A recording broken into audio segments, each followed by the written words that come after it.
Assalamualaikum warahmatullahi wabarakatuh. Perkenalkan, kami dari kelompok 10 akan mempresentasikan hadis tentang kepribadian manusia. Tipe-tipe kepribadian menurut hadis. Hadatsana Abu Nasr, hadatsana Abu Muawiyah, Ba'ni Syaiban, an Lais, an Umar bin Murrah, an Nabi al-Bukhtari, an Nabi Sa'id, qala Rasulullah sallallahu alaihi wasallam, al-qulub arba'ata qalbun ajrudu fi misrus siraj yushiru wa qalbu aklaf martabu ala Aisyah wa qalbun mankus wa qalbun musfah. فأما القلب الأجرد قلب المؤمن سرهب فيه نوره، وأما القلب الأغلب فقلب الكافر، وأما القلب المنكوس فقلب المنافق عرف ثم أنكر، وأما القلب المسهو فقلب في إيمان ونفاق، فمثل الإيمان في كمثل البقلة يمد الماء طيب، ومثل النفاق فيه كمثل الفرحة بمدها القبه الدم، فأي المدين طبت على الأخرى غلبت عليه. Ahmad 10705 telah menceritakan kepada kami, Abu An-Nadar berkata, telah menceritakan kepada kami Abu Muawiyah, yaitu Syaiban dari Lais, dari Amru bin Mur'ah, dari Abu Al-Baktri, dari Abu Sa'id, ia berkata, Rasulullah Shallallahu Alaihi Wasallam bersabda, hati itu ada 4 macam. Hati yang bersih, ia seperti lentera yang bercahaya. Hati yang tertutup, ia terkait dengan tutupnya. Hati yang sakit dan hati yang terbalik. Adapun hati yang bersih adalah hatinya orang beriman. Ia seperti lentera yang bercahaya, sedangkan hati yang tertutup adalah hatinya orang kafir. Hati yang sakit adalah hati orang munafik. Ia mengetahui yang baik namun ia mengingkari. Dan hati yang terbalik adalah hati yang di dalamnya ada iman dan nifak. Contoh keimanan di situ adalah seperti tanah yang dapat memberikan air yang bersih. Sedangkan nifak adalah seperti bisul, di dalamnya hanya nanah dan darah. Maka di antara keduanya yang paling kuat ia akan mengalahkan lainnya. Kualitas hadis termasuk hadis yang dhaif menurut Syu'aib al-Arnaud karena tidak memenuhi persyaratan hadis sahih dan hasan. Penjelasan umum menjelaskan tentang 4 macam. Hati itu ada 4 macam. Hati yang bersih, ia seperti lentera yang bercahaya. Hati yang tertutup, ia terikat dengan tutupnya. Hati yang sakit dan hati yang terbalik. Adapun hati yang bersih adalah hatinya orang beriman. Ia seperti lentera yang bercahaya. Sedangkan hati yang tertutup adalah hatinya orang kafir. Hati yang sakit adalah hati orang munafik. Ia mengetahui yang baik namun ia mengingkari. Dan hati yang terbalik adalah hati yang di dalamnya ada iman dan nifak.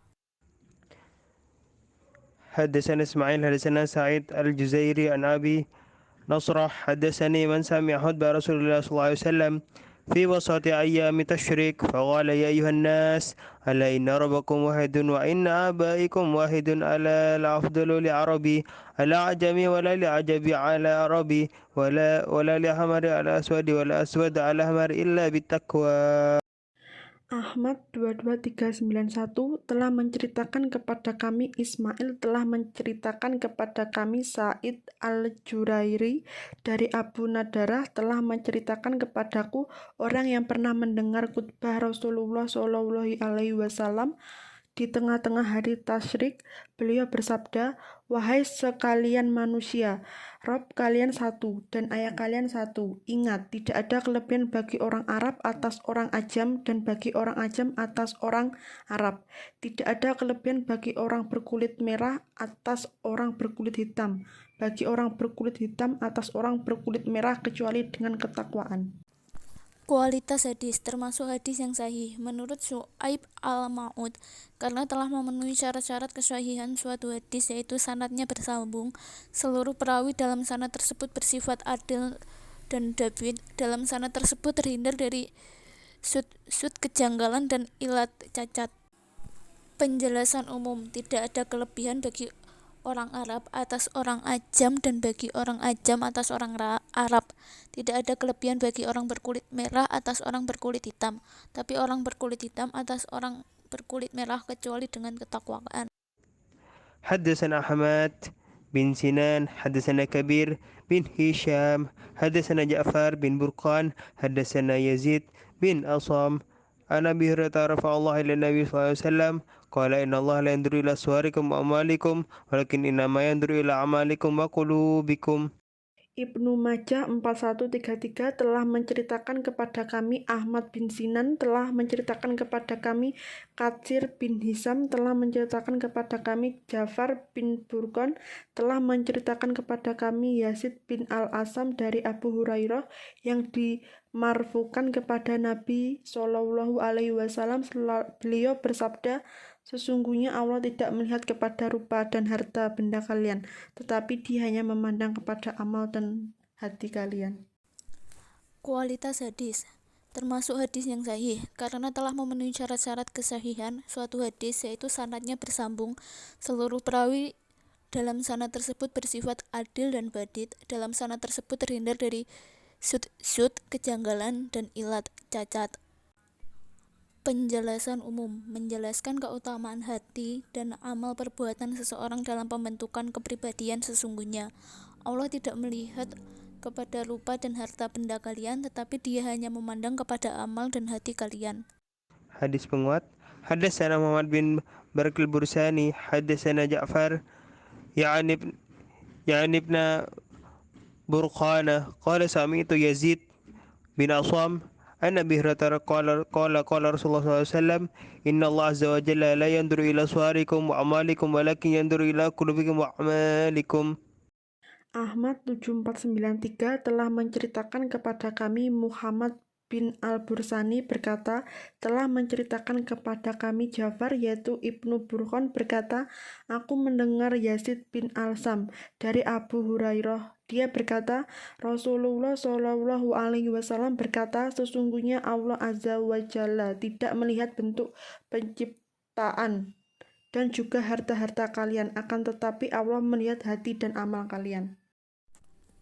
Korelasi dengan hadis lainnya, menurut riwayat dari Abi Sa'id Raudatul Atfal, terdapat 4 macam hati yang disebutkan oleh baginda Rasulullah SAW. Hadis ini bisa dijumpai juga dalam sebuah buku yang berjudul Kitab Al-Kabair, karangan Syekh Imam Abi Al-Hasan Muhammad bin Abdul Wahab. Pertama, qalbun ajrat, hati yang murni, yaitu hati yang laksana lentera yang memancarkan cahaya. Kedua, qalbun akhlaf, hati yang keras dan tertutup untuk menerima kebenaran dan petunjuk dari Allah. Ketiga, qalbun makus, hati yang terbalik, yaitu hati orang-orang munafik. Hati ini sebetulnya mengetahui kebenaran Islam sebagai agama samawi. Keempat, qalbun musaffaf, yaitu hati yang di dalamnya terdapat 2 unsur sekaligus, keimanan dan kemunafikan. Jenis hati ketiga dan keempat ini disebut qalbun marid, hati yang sakit karena terdapat penyakit atau virus yang menyerangnya, yaitu berupa fitnah syahwat nafsu dan subat sikap ragu dengan memotivasi syaitan yang terkutuk. Korelasi dengan ayat Al-Quran, kepribadian merupakan keniscayaan, suatu bagian dalam interior dari diri kita yang masih perlu digali dan ditemukan agar sampai kepada keyakinan siapakah diri kita yang sesungguhnya. Dalam Al-Quran, Allah telah menerangkan model kepribadian manusia yang memiliki keistimewaan dibanding model kepribadian lainnya. Di antaranya adalah Quran Surat Al-Baqarah ayat 1-20. Rangkaian ayat ini menggambarkan 3 model kepribadian manusia, yakni kepribadian yang beriman, kepribadian yang orang kafir, dan kepribadian orang munafik. Korelasi dengan konsep teori penjelasan ilmu psikologi. Dalam literatur psikologi Islam, terminologi Shakespeare personality mulai populer diwacanakan khususnya setelah terjadi sentuhan antara psikologi kontemporer dengan kebutuhan pengembangan wacana Islam. Hal itu tidak mengandung arti bahwa wacana Islam kurang peka terhadap perkembangan keilmuan, melainkan karena esensi terminologi Shakespeare sendiri tidak mencerminkan nilai-nilai fundamental Islam. Nilai-nilai fundamental Islam tentang kepribadian lebih banyak merujuk pada substansi manusia yang terdiri dari substansi jasmani, substansi rohani, dan substansi nafsani. Ketiga substansi ini secara tegas dapat dibedakan, namun secara pasti tidak dapat dipisahkan. Keterkaitan dengan apa yang terjadi saat ini, para psikolog memandang kepribadian sebagai struktur dan proses psikologis yang tetap, yang menyusun pengalaman-pengalaman individu serta membentuk berbagai tindakan dan respons individu terhadap lingkungan tempat hidup. Dalam masa pertumbuhannya, kepribadian bersifat dinamis, berubah-ubah dikarenakan pengaruh lingkungan, pengalaman hidup, ataupun pendidikan. Kepribadian tidak terjadi secara serta-merta tetapi terbentuk melalui proses kehidupan yang panjang. Dengan demikian, apakah kepribadian seseorang itu baik atau buruk, kuat atau lemah, beradab atau biadab, sepenuhnya ditentukan oleh faktor-faktor yang memengaruhi dalam perjalanan kehidupan seseorang tersebut.